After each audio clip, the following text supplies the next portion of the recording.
আমাদের কালাজ্বর রোগী অনুসন্ধানের ছোট্ট একটি ভিডিও ক্লিপ।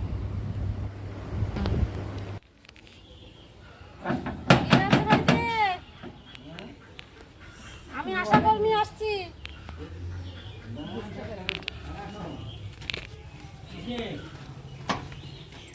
আমি কালাজ্বরের অনুসন্ধান করার জন্য এসেছি। আপনি বসে অন্য কেউ আসতে বলে। হ্যাঁ, ওই সকালে এসেছিল তো। আমি এসেছি কালাজ্বর অনুসন্ধান করার জন্য। যাদের 2 সপ্তাহের বেশি জ্বর যদি থাকে আর যদি গায়ে এরকম যদি ছোপ ছোপ দাগ থাকে, দেখেন এরকম পেটটা ফুলে যাবে, ইহাটা বড় হয়ে পেটটা ফুলে যাবে, এরকম গায়ে ছোপ ছোপ দাগ হবে, সেটা হচ্ছে কালাজ্বর। কালাজ্বরের লক্ষণ। জ্বর টর নাই, খুব একটা হালকা। ওই কদিন আগে এসেছিল, একদিন এসেছিল, একদিন চলে গেছে।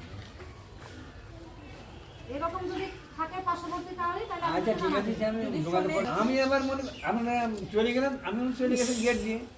অনেকে হরে টিম নাম্বার 1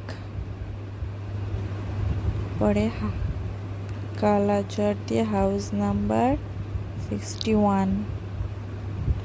বাড়িতে কজন লোক? একজনই চেকিং হয়েছে। আজকের তারিখ 28/8/24। আর এইদিকে পরের বাড়ি যাব, তো এইদিকে আরও ঠিক আছে।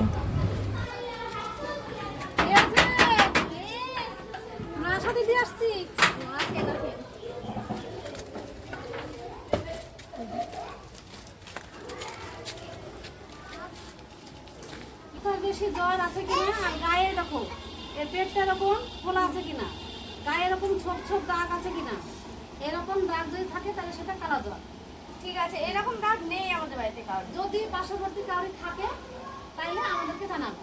যদি যার হবে সে সরকারিভাবে স্বাস্থ্য কেন্দ্রেই মানে পরিষেবাটা পাবে।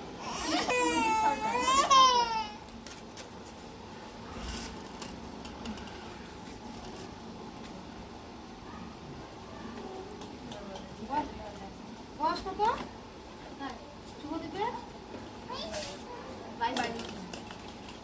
ঠিক আছে, দিদিমণি দাঁড়ান, আপনি আমি যেটা ব্যবহার করি ওটা দিয়ে যান। আচ্ছা।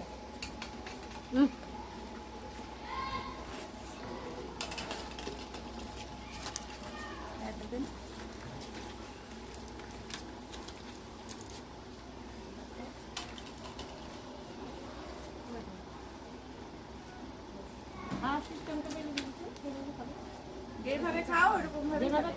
যেভাবে খাও ওইভাবেই খাবে। হ্যাঁ, ঠিক আছে, তাহলে আসছি। তাহলে আসছি।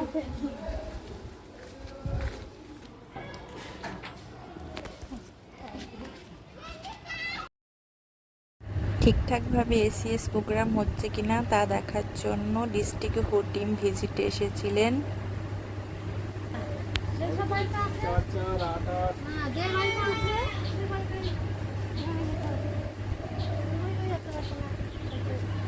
দাদারা ভালোভাবে বাড়িগুলো ভিজিট করে করে দেখছিলেন এবং হাউস মার্কিং দেখছিলেন।